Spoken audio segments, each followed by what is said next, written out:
Olá, bom dia. Sejam todos muito bem-vindos. Vamos dar início aos nossos trabalhos de hoje, tá? Vamos acalmando os nossos corações, nos sintonizando com esse ambiente de paz, com esse lar. Para a gente dar início, eu vou convidar a nossa amiga Adriana para fazer a nossa prece inicial.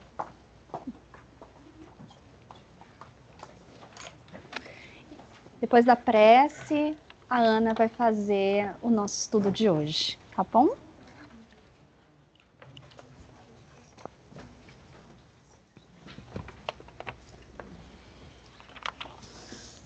Bom, então vamos fechando os nossos olhos, nos conectando com a nossa respiração, com o nosso momento presente,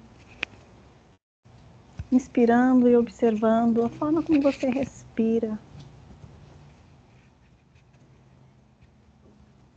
E amado Deus, Pai de infinita bondade e Mestre Jesus, nosso guia e irmão maior. Neste momento de luz e aprendizado, elevamos nossos pensamentos até vós, buscando a paz e a serenidade que nos envolvem. Que a tua presença amorosa esteja entre nós, fortalecendo nossos corações, iluminando nossas mentes. Agradecemos, Senhor, pela oportunidade de estarmos reunidos neste lar de amor e caridade, onde a tua mensagem se faz viva e transformadora. Que os ensinamentos aqui compartilhados possam nos tocar profundamente, inspirando-nos a seguir com fé, esperança e caridade no caminho do bem. Pedimos, querido Mestre Jesus, que nos envolvas em teu manto de luz, afastando de nossos corações qualquer sombra de angústia ou temor.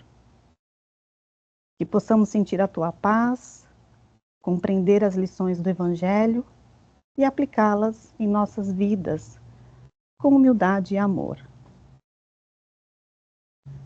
Que os benfeitores espirituais deste lar nos auxiliem, harmonizando este ambiente e abençoando cada um dos presentes, encarnados e desencarnados, para que possamos absorver com clareza e gratidão as palavras que serão ditas nesta tarde. Pai amado, entregamos neste momento em tuas mãos, certo de que nos guias e nos fortaleces sempre. Que assim seja. Assim seja.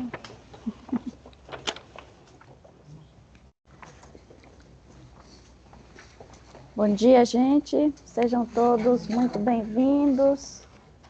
Uma alegria recebê-los aqui. Já nos vimos algumas vezes, né, Lídia? Que legal. Bom, hoje então o nosso estudo de hoje vai ser sobre controle do ensino universal dos espíritos e os pilares da nossa casa, né? Do Lar Frei Luiz USA. Mas antes de começar, deixa eu fazer uma pergunta. Tem alguém aqui que não leu o Evangelho segundo o Espiritismo? Não tem certo e errado, é só para eu saber para onde é que eu vou. Tá, então, dos que leram, né, alguém sabe ou leu ou sabe onde está o ensino universal? Por que está fora do... Não. O ensino universal, o controle do ensino universal dos espíritos? Não? Ótimo. Então, beleza. Então, é aqui mesmo que vocês têm, nessa aula mesmo que vocês precisam estar. Edu, para eu virar, eu tenho que mostrar. Virar para onde? Porque é para cá, né? Para cá, para a televisão mesmo. Bom, controle universal do ensino dos espíritos. Eu acho que eu falei aqui no sábado passado que a gente coordena também um estudo aos sábados à tarde com com pessoas de língua inglesa, tá? Então tem pessoas de nacionalidades diversas e a gente estuda o livro dos Espíritos e os anglo-saxões, eles são extremamente questionadores, né? São muito mentais, muito intelectuais.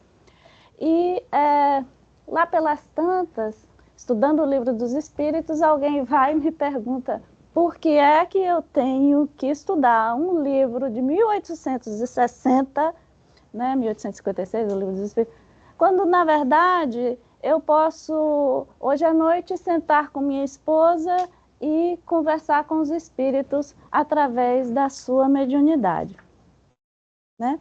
Aí você fica... Várias coisas vêm na cabeça, mas como é que você... Aí você entende, assim, de onde né, por onde a pessoa andou. Nessa turma do sábado, a gente verifica que existe muita gente espiritualista que vagueiam em muitas e muitas, né, fontes, bebem da água de muitas fontes, mas não tem esse cuidado de você verificar, de você estar checando se é autêntico, se é útil, se é consistente com os ensinamentos cristãos. Porque quem está seguindo alguma coisa, né, tem alguma fé, alguma religião, independente de qual que seja a religião. Então, a minha resposta naquela hora, às vezes eu penso assim, Jesus me ajuda, porque o que eu vou dizer para uma pessoa que nada... A minha resposta naquela hora foi, fala, escuta, quando você está na sua casa, alguém bate a porta. Se a pessoa é conhecida, você abre e convida a entrar, né? E o que aquela pessoa disser para você, você não vai duvidar, você sabe, você abre ali, toca ali na porta, alguém bate. Albert Einstein. Sabemos todos quem é Albert Einstein. Ele tem uma reputação que o precede, de forma que isso dá embasamento, credibilidade em tudo que ele diz. Você pode não entender o que Albert Einstein está dizendo para você, mas você não vai duvidar que o que ele está dizendo para você é verdade, correto? Agora, abre ali na porta e é uma pessoa que você nunca viu na vida, mas se diz Madre Teresa de Calcutá. Aí você, né? Não, né? Você não abre a porta para quem você não conhece, você não entrega a sua credibilidade para quem você não conhece. Isso porque estamos usando o sentido da visão. Mas e numa mesa mediúnica? E numa reunião, através da mediunidade de alguém? Você vai confiar como? Como é que você vai saber? Nossa, aqui está frio. Como é que você vai saber, né? Que aquela mensagem é autêntica, que aquela mensagem que está chegando para você realmente é útil para você, realmente vai ter uma finalidade boa e útil na sua vida, né? Então, foi exatamente nessa... Vamos ver, vou testar. Não é que é mesmo? Eu aponto para qualquer lugar, o negócio... Aí, então, assim, aí eu trouxe num próximo estudo... Eu estou com um negócio aqui, não preciso ficar olhando para a televisão. Eu trouxe num próximo estudo esse diagrama aqui, que eu adoro ele. Por quê? Porque ele mostra exatamente as várias etapas, né, do que acontece quando nós estamos lidando com dados, com informações, né? No momento, existem pessoas que fazem, né, buscam em várias fontes, em vários lugares, e se contentam em juntar dados. Gente, quem junta dado é computador. Não vai acontecer absolutamente nada, você tem um monte de dados, né, e dizer, não, eu vi aqui, ali, acolá, mas enquanto você não aprofundar, são só dados. Nada vai acontecer, eles vão apenas gerar ruído, se você não tiver como dar um contexto para eles. A partir do momento que você dá contexto, você tem uma informação, porque aquilo está lhe dizendo, está comunicando alguma coisa para você. Agora, ainda assim, não tem muita utilidade se você não puder conectá-los. Porque aí sim você passa a ter conhecimento. Mas para você conectar, existe aí um pouquinho de critério. É um livro que você leu aqui, E que adiante alguém vai te dizer alguma coisa, vai te falar de uma pesquisa, e você vai conectar com outra coisa que você leu. Então, isso significa conhecimento. Você já está aprofundando um pouquinho mais, né? Agora, aquele conhecimento, ele não... É ótimo para lidar com o dia a dia, mas a partir do momento que você está lidando com algo que é novo para você, tá? Uma situação nova, aí vem aquele insight que você diz, não, peraí, eu sei de tal informação, eu sei de tal coisa, eu posso aplicar nessa situação, nesse cenário novo, eu vou aplicar esse conhecimento. Isso é insight. É quando você, já enfrentando o desconhecido, vivendo uma situação que você nunca viveu antes, e você, através de um ensinamento do Livro dos Espíritos, você aplica aquele ensino, aquele conhecimento naquela situação e você percebe que deu certo. Isso é insight. Porém, somente aquele que consegue, além do insight, você ainda conectar e extrair daquele insight alguma conclusão sua, tá? Não foi algo que alguém soprou, um espírito, não. É você juntando tudo isso que você conheceu, as suas vivências e as suas conquistas espirituais. Aí você tem sabedoria. É você juntando tudo, mas até aí a gente precisa juntar tudo com bastante critério. Emmanuel tem uma frase que eu amo, tá? Logo na introdução do Paulo Estevam, porque ele diz assim, se você está conhecendo isso aqui tudo, é só conhecimento. Agora, enquanto você unir conhecimento intelectual, é só intelecto, enquanto você não unir intelecto com o que vai no seu coração, é só um conhecimento frio, você não vai muito longe. E é o que ele chama de extrair a alma da letra.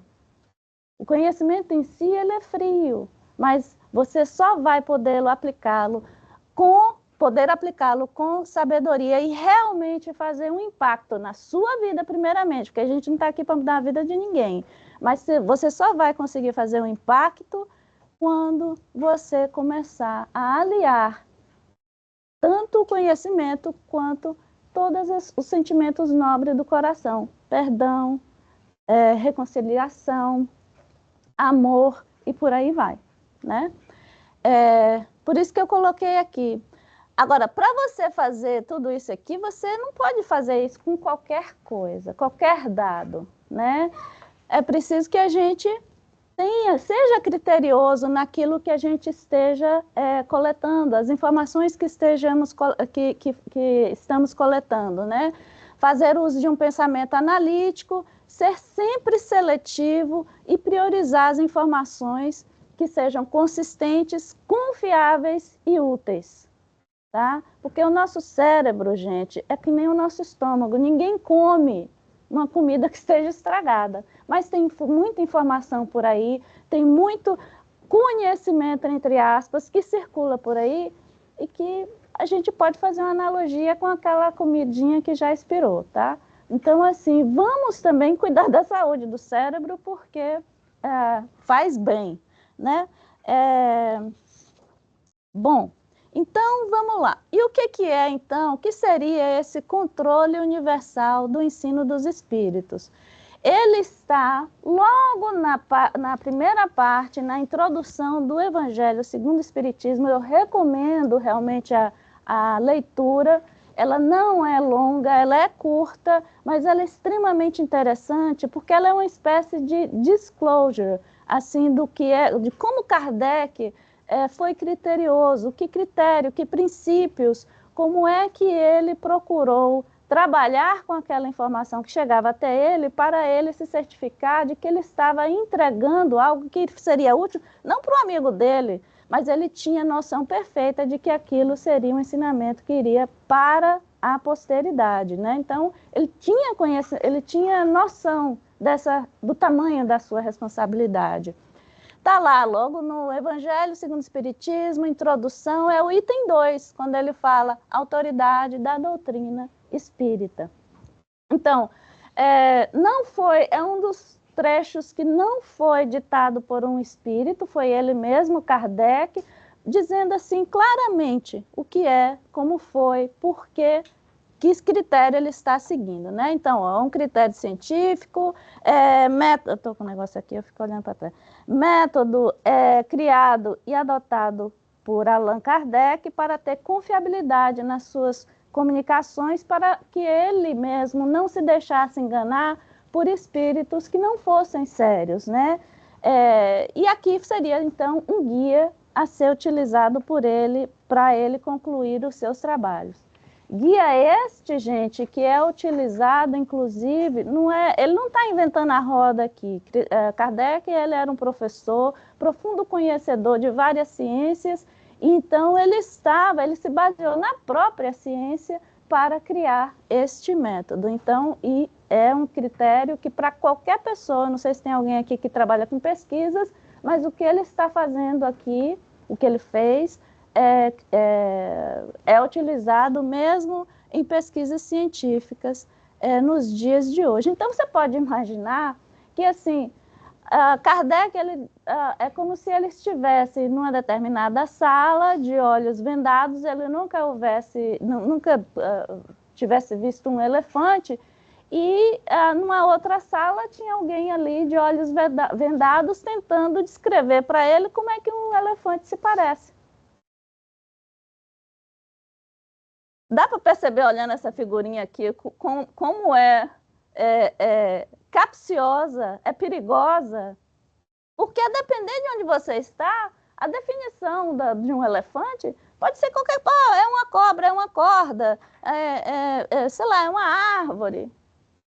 Entende o que é opinião pessoal e opinião universal? Então, daí a preocupação de Kardec com relação à qualidade das informações que estavam chegando até ele.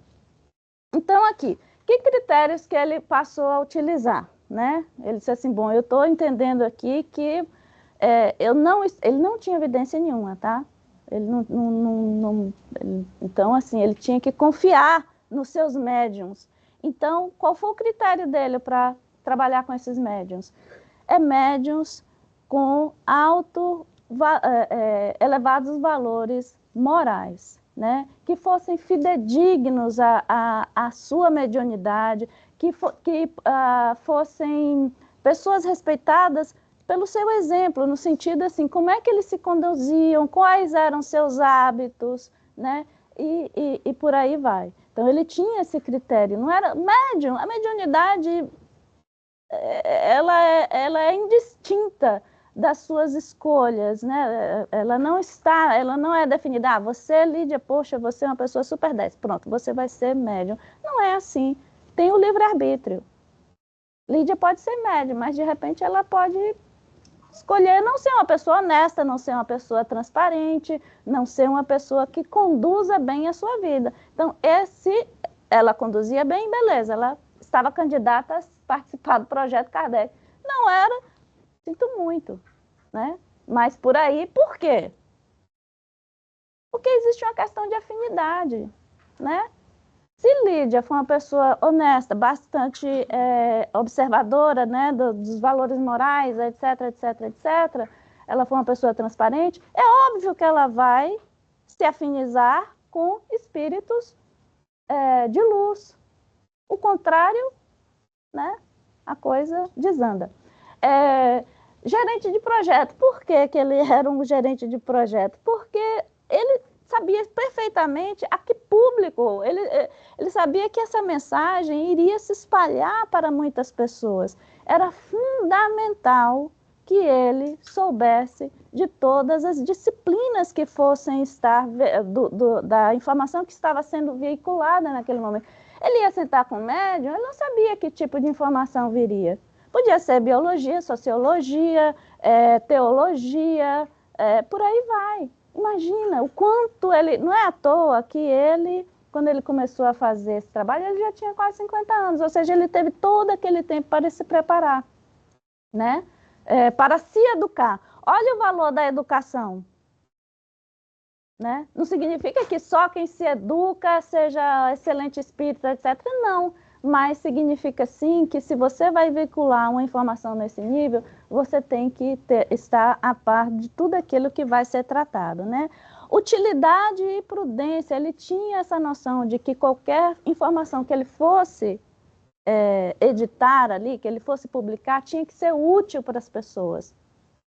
Pouco importava saber da vida passada de alguém ou saber né? Tinha que ser útil para as pessoas, de maneira geral, né? E prudência sempre, né? Fazer uso da prudência para se certificar que aquela informação ela tinha embasamento e que ela teria um conteúdo edificante, né? Universalidade. Então aqui a gente chega. Por que ele utilizou esse critério da universalidade? Ele, então, estava falando com vários médiuns de locais, pontos que estavam em pontos diferentes do planeta, e essas pessoas não se conheciam. Aí ele fazia a mesma pergunta para todos eles. E aí ele fazia um cruzamento de dados, que nem imposto de renda. Ele fazia um cruzamento de dados para certificar assim. Tô vendo aqui olha, tem uma tendência aqui, tá todo mundo falando a mesma coisa. Porque o ensino elevado é independente da cultura, de onde que a gente está no planeta, do seu conhecimento, status, etc. Então era isso que ele estava buscando. Né? Na medida que essas informações elas não estavam extremamente alinhadas, podia ser até interessante ou muito bacana, assim, mas ele descartava, ele dizia assim, é preciso recusar 99 verdades a aceitar uma única mentira, porque ele sabia que se ele aceitasse uma coisa que não estivesse legal, toda a obra iria ser posta em xeque, né? Então, universal significa que Kardec ouviu centenas de espíritos, contextualizava com o tempo que ele tinha disponível. O espírito de verdade, quem já leu o Evangelho segundo o Espiritismo, sabe que um dos principais é o chefão, né? O espírito de verdade. E ele tinha apenas 15 minutos por mês para orientar Kardec nos trabalhos, imagina. Então, ele tinha que realmente fazer desses 15 minutos valer um mês inteiro de trabalho. Tá. Então, evitar opiniões falsas e pessoais, como a gente viu lá na questão do elefantinho, né? Princípios, né? Se tivesse dentro desse critério, né? Unanimidade, consistência, todas aquelas informações. Imagina você conversar com centenas de médium. Então, por exemplo, ele chegava para a Lídia médium aqui, ele fazia uma pergunta, né, de um determinado tema, e ele fazia essa mesma pergunta, modificando as palavras, modificando o ângulo, e jogava a pergunta para ver se vinha a mesma resposta. Às vezes você vê até uma certa irritação, não irritação, que o espírito do bem não se irrita, mas você vê assim, eu já falei para você, como eu te disse anteriormente. Então, assim, você vê que o espírito está dizendo, poxa, não, né? Mas ele fazia, e está certo ele fazer esse cheque, né? Porque, gente, os pensamentos que são comuns, eles formam sempre, como está aqui escrito, bases consistentes na formulação de toda teoria que seja digna de nossa atenção, né? E, por exemplo, aqui, ó, eu coloquei aqui, isso aqui são coisinhas que eu fui vendo, tem uns 3 anos que a gente está nesse estudo do Livro dos Espíritos com o pessoal que não é espírita, é espiritualista, tá? Mas eu fiquei muito contente, porque no começo ninguém sabia que era Kardec, foi mais por curiosidade, e foi ficando, e um belo dia, participando de uma comunicação global com o pessoal da Nova Zelândia e da Austrália, eu fiquei muito feliz quando eu vi alguém defender o trabalho de Kardec. Uma das pessoas do grupo dizia assim, não, peraí, você está chegando agora, você não pode... ele disse assim, você não pode já fazer essas colocações porque você não conhece. Estuda primeiro para depois você expressar sua opinião. Por enquanto é só sua opinião. Eu fiquei muito feliz assim. E era a pessoa que mais batia. Foi o que me perguntou se para que eu vou estudar um livro de 1860. Então, é isso. Se está dentro de um critério de unanimidade e consistência, então poderia ser adotado, né? Eu estou com... Então, um exemplo aqui. Por exemplo, tem uma pessoa que acredita em tudo. Ela acredita na reencarnação, ela acredita nas leis naturais, causa e efeito, que nós fomos criados uma mônada simples, ignorante, e que depois a gente vai no processo de crescimento e evolução. Mas Jesus Cristo já nasceu perfeito para ela, para aquela pessoa, e não tem quem a demova desta... Beleza, tudo bem, mas não está consistente com o que está dito na obra. Tá? Todo mundo, inclusive Jesus, também seguiu, né? Não existiria justiça, né, gente, se não fosse assim. Cálculo do número de encarnações, esse aqui eu dou muita risada, porque sempre, volta e meia ele fala que nós passamos por 6.752 encarnações. Eu não sei qual foi o critério que ele disse, porque no próprio livro dos Espíritos ele está dizendo assim, tem uns que aceleram, tem uns que vão mais devagar, mas... No cômputo geral, a gente pode dizer que o número beira o infinito, né? Porque a perfeição, né? Demora, né, gente? Outra coisa, vamos dizer assim, aqui na casa, sei lá, se aparecessem 2 médiuns e eles trouxessem a mesma informação, será que tá legal a gente dizer assim, tá, isso aqui é verdadeiro? 2 médiuns de uma mesma casa espírita, trazendo a mesma informação, é verdadeiro?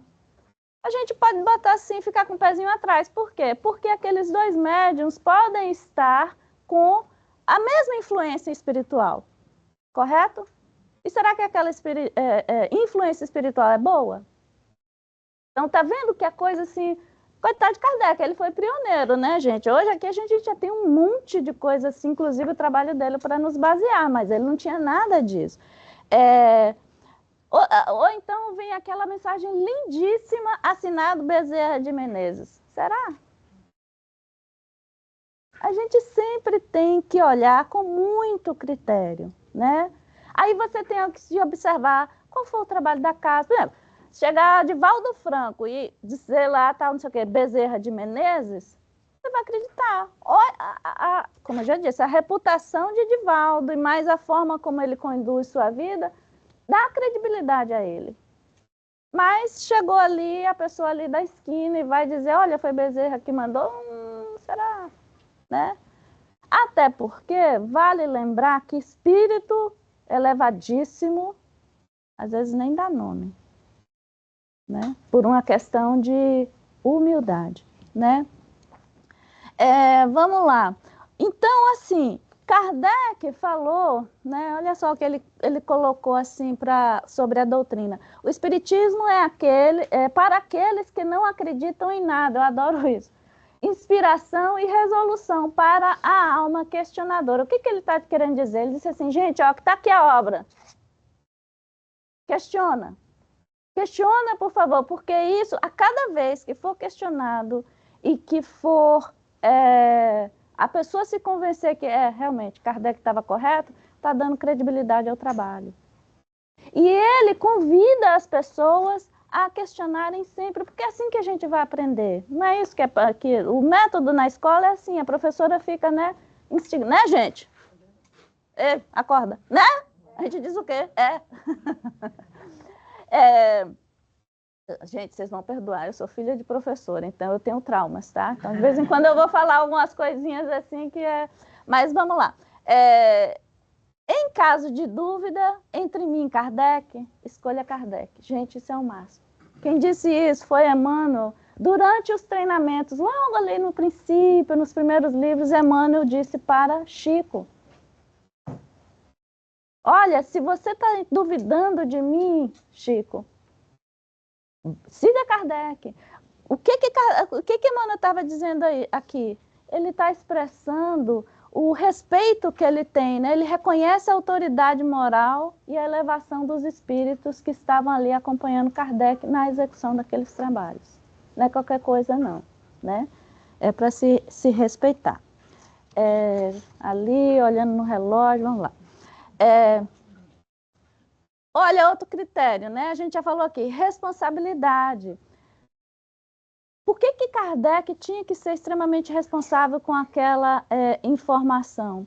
Porque existe uma lei natural que está em curso aí, que é a lei de causa e efeito. Eu vou responder por tudo que eu faço, de bom ou de ruim, eu vou responder por tudo que eu faço e pelo que eu digo. Então, eu tenho que ser responsável com a informação que eu estou passando, né? A gente evitar ser leviano, né? Você não falar coisas que você não tem certeza, embasamento daquilo. Então, as pessoas postam hoje em dia em mídias sociais, nossa, como tem coisas assim, que você fica assim, gente, tudo isso para quê? Para ter uma visualização, para ter um like? É vaidade. No fundo é vaidade, né? Então, se a gente vai postar alguma coisa, vamos postar sabendo que aquilo, poxa, foi bom para mim, é útil para mim, é legal para mim, tem um embasamento, tudo bem, aí você vai à frente. Mas tem coisas aqui, ainda ontem eu recebi um negócio que me arrepiou os cabelos da alma. Método indutivo. Método indutivo, vamos lá. A diferença de método indutivo e método dedutivo. Então, por exemplo, um investigador, né, policial, enfim, ele usa método dedutivo. Vamos dizer, ele chega aqui, me vê falando, entra aquela pessoa lá e me vê falando português. Por dedução, ele vai chegar à conclusão que, inclusive meu sotaque baiano, que vocês têm a nacionalidade brasileira. Kardec jamais faria isso. Kardec diria, seria por indução. Indução significa que você acolhe muitas hipóteses, em vez de você já eliminar hipóteses de maneira bem cedo, assim, ele acolhe todas as hipóteses. Então, por indução, ele vai dizer assim, ela está falando baianês. Mas não significa, eu posso concluir que eles entendem baianês. Mas quanto à nacionalidade, pode ser que sejam todos brasileiros, pode ser que não, tem uma pessoa aqui que não é. Tá? Então, pelo método dedutivo, a pessoa que não é brasileira está fora da amostragem. Pelo método indutivo, não. Sacou? Como é o cara não era pouca coisa, não, tá? Credibilidade.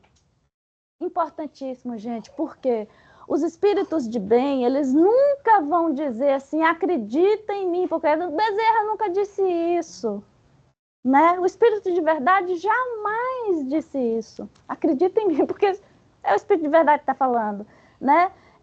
Como é que eles fazem? Eles deixam por conta de... aliás, nem era esse o ensino de Jesus. Existe um livro maravilhoso, não é espírita, que fala Análise da Inteligência de Cristo, acho que é de Augusto Cury, que ele fala exatamente isso. Jesus, ele vai olhando as parábolas e aí ele vai analisando, né?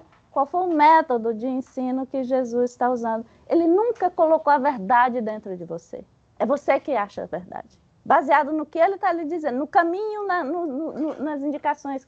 A mesma coisa que os espíritos de bem com Kardec, eles não estão dizendo a verdade para você. Você vai encontrar a verdade em você. Né? E por que isso é importante, gente? Porque o espiritismo, a doutrina espírita é a única que não diz para nós assim, acreditem, né? Mas o espiritismo, sim, quer que nós saibamos, né? Que a gente saiba das coisas. Eles não vão dizer assim, olha, acredite nisso que eu estou dizendo, porque no que eu estou falando, mas eu quero que você saiba. É a fé raciocinada. Mas, para a gente ter essa fé raciocinada, é necessário que a gente examine, que a gente estude, que a gente investigue, né? Que a gente desafie o que a gente está ouvindo, que a gente questione. É extremamente saudável esse movimento de desafiar, de questionar, né? Eu sou extremamente mental, muito racional, e muitas vezes vou dizer de minha experiência, quebrei a cara todas as vezes, assim, não, peraí, aí você vai voltar aqui. Gente, Kardec sempre estava certo, principalmente quando ele está falando de ciência, é o que mais me encanta, porque, assim, era 1860, e ele está falando de coisas que estamos verificando agora na ciência. Eu fiquei sabendo ontem que tem um estudo brasileiro, mas dizendo que é um estudo feito na universidade, agora eu não me recordo, são duas universidades que estão em parceria e eles estão chegando à conclusão que para os médios existe uma pequena modificação na genética.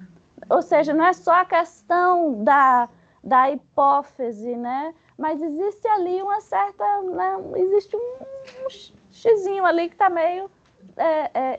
ou seja, pelo método Kardec, a gente já conclui que, nossa, é médio. Não, pode ser uma outra anomalia qualquer da genética, a gente, né?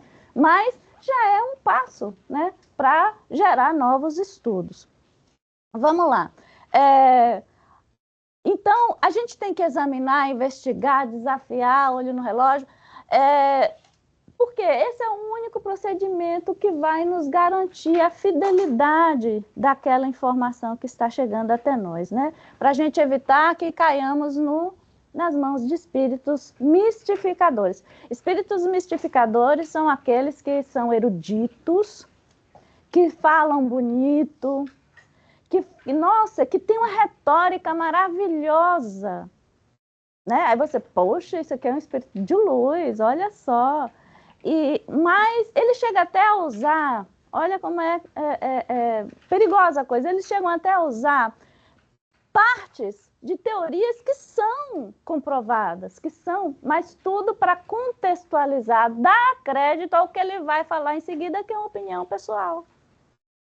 Então, isso é espírito mistificador. Então, por isso que tem que ter estudo, tem que questionar, tem que desafiar. O exemplo disso, eu assisti há um tempo atrás, eu acho até que foi num curso que a gente fez com a Silvia.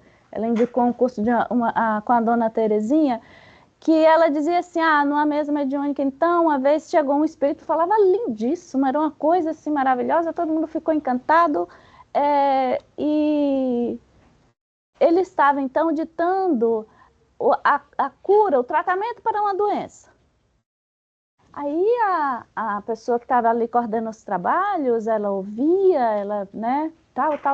Lá pelas tantas, ela disse assim, pois é, né, tudo o que você está falando faz tanto sentido, mas me fala mesmo, por exemplo, assim, eu estou aqui esquecida, quais são as células do tecido sanguíneo? E o cara enrolou e nunca soube dizer. Falar glóbulos vermelhos, glóbulos brancos, plasma, até eu sei. Mas ele não sabia, né? Então, olha, sempre tem que dar assim, e tem que ser inteligente para saber questionar o cara, porque o cara, é óbvio que aquela pessoa não era uma pessoa qualquer, era culta, era inteligente, mas não sabia realmente do assunto que ele estava tratando. Foi uma pergunta que eu já ouvi também no curso do Livro dos Espíritos. Mas, Ana, mas aqui tem coisa, o Espiritismo precisa se atualizar? Sim, obviamente. Gente, Kardec não teve a intenção de escrever a Bíblia, que vai ficar por milênios, né? Trata-se de uma ciência também. E como toda ciência evolui, desde que através de experiências comprovadas. A gente precisa ter comprovação de que a coisa está indo para o caminho certo. Por exemplo, em 1860 se falava fluido, a palavra fluido era que nem agente para coisa. Quando você não sabia denominar uma coisa, você dizia fluido. Hoje a gente diz coisa. Então, por exemplo, fluido... Eles tinham descoberto a eletricidade, chamavam a eletricidade de fluido. Fluido é eletricidade? Não, né? Não. Mas eles não sabiam definir aquele fenômeno ainda não existiam estudos para definir que são os elétricos que ficam vibrando e aí passando a corrente elétrica. Então, assim, fluido. Outra que agora, ó, chegou agora, quantum. Não existia em 1860. Mas quando você vai olhar lá no Livro dos Espíritos, às vezes tem algumas referências. Inclusive, ele chega até a dizer assim, olha, o seu vocabulário, o seu linguajar de hoje, ainda não tem como descrever. Como é que você vai dizer descrever se não existe nenhuma palavra, né, para aquilo? Então, cada coisa no seu tempo. Então, vamos lá, eu vou fazer... Tem um voluntário, não? Tem um voluntária? Toma aqui. Voluntório. Tudo? Você está em O Evangelho segundo o Espiritismo, na introdução 2, Autoridade da Doutrina Espírita. Se a doutrina espírita fosse de concepção puramente humana, não ofereceria para o penhor, senão as luzes daquele que a houvesse concebido. Lembra que quem está falando isso é Kardec, tá? Ora, ninguém nesse mundo poderia alimentar fundadamente a pretensão de possuir com exclusividade a verdade absoluta. Se os espíritos que a revelaram, se houvessem se manifestado a um só homem, nada lhe garantiria a origem. Porquanto, fora mister acreditar, sob palavra, naquele que dissesse ter recebido deles o ensino.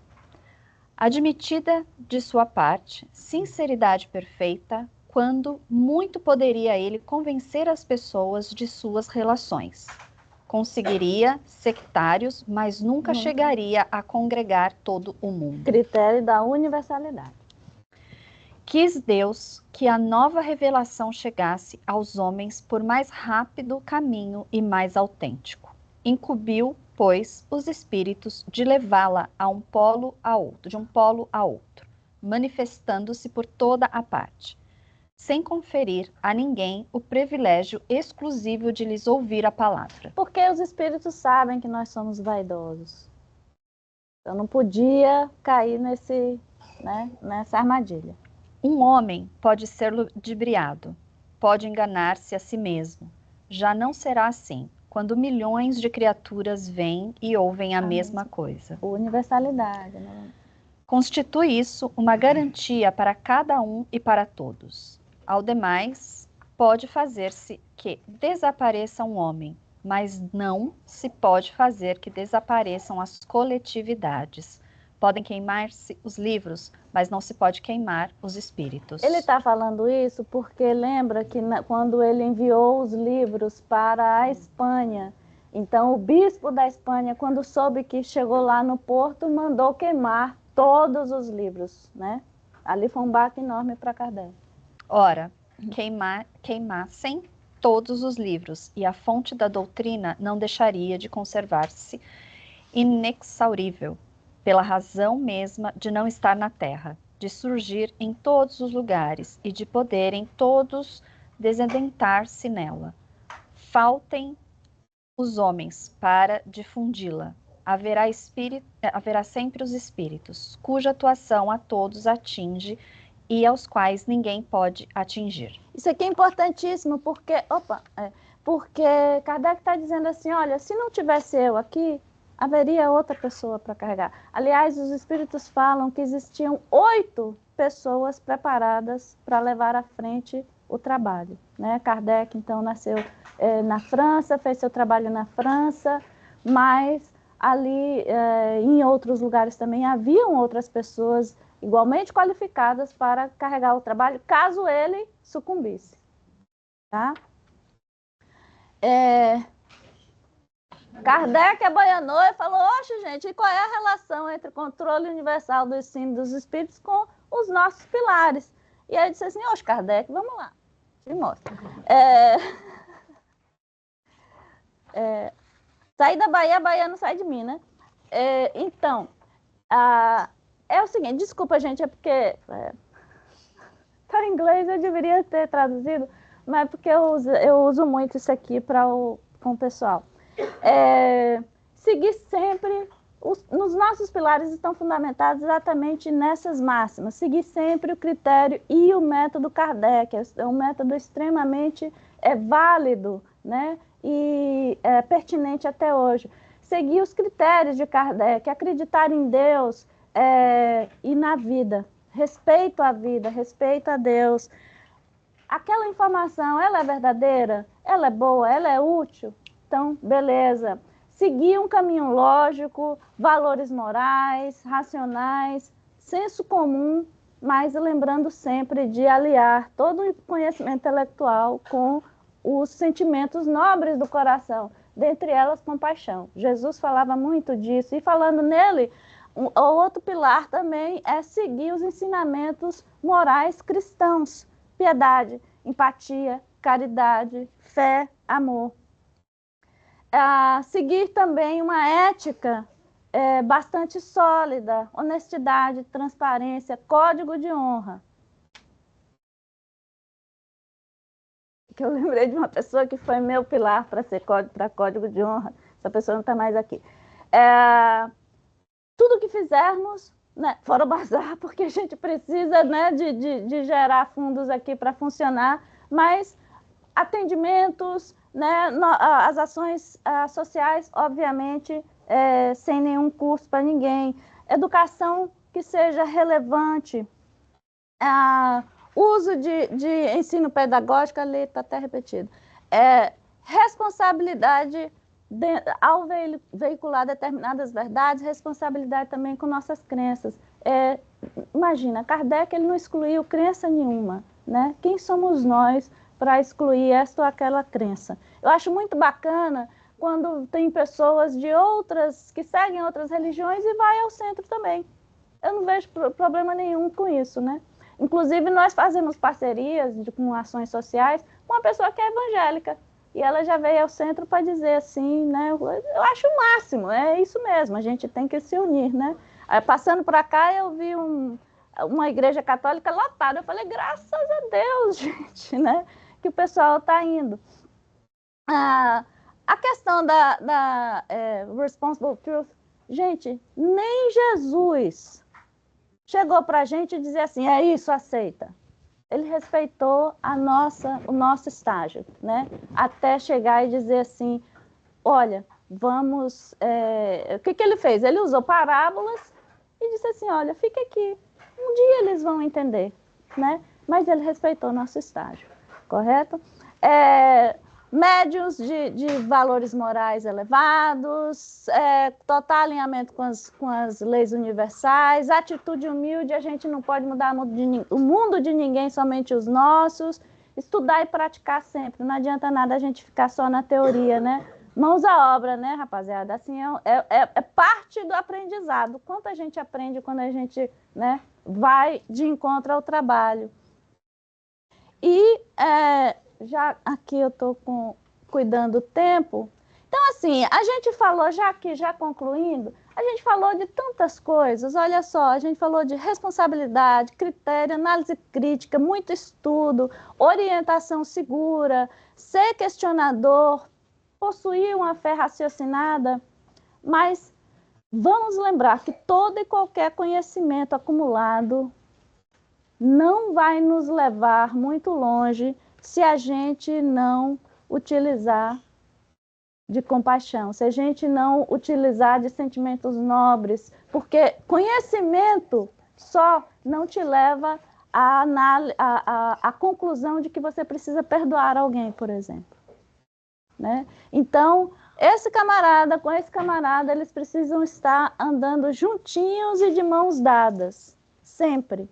Quem lê o livro Paulo Estevão sabe bem do que eu estou falando, né? Enquanto você é apenas mental, apenas intelectual, você comete horrores em nome do Cristo.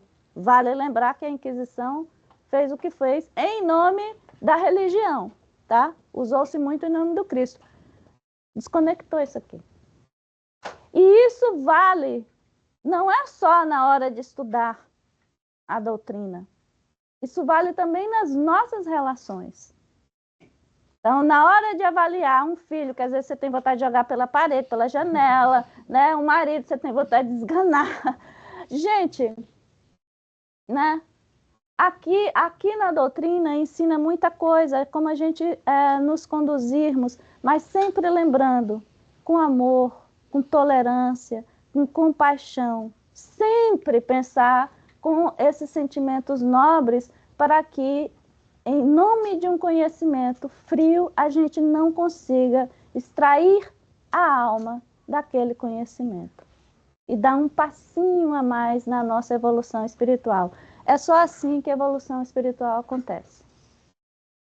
Se a gente desconecta, é só a evolução intelectual. Os dois juntos, evolução intelectual e evolução espiritual.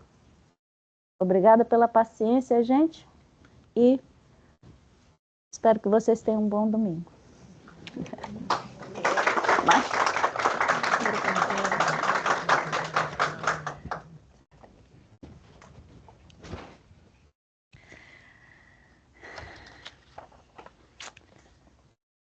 Vamos dar início à segunda parte do nosso trabalho, que é o momento do passe. Bom, para os amigos que nos acompanham ao vivo aí pela internet, a gente agradece imensamente a presença, e caso vocês queiram receber os nossos comunicados, coloquem o e-mail no chat, que a gente envia para vocês, tá? Rogamos ao nosso Pai querido, ao nosso Mestre Jesus, que abençoe cada um de vocês em seus lares, que cada um de vocês se sintam fortalecidos para a prática do bem e do amor ao próximo. Tenham uma semana abençoada, que assim seja pela graça de Deus.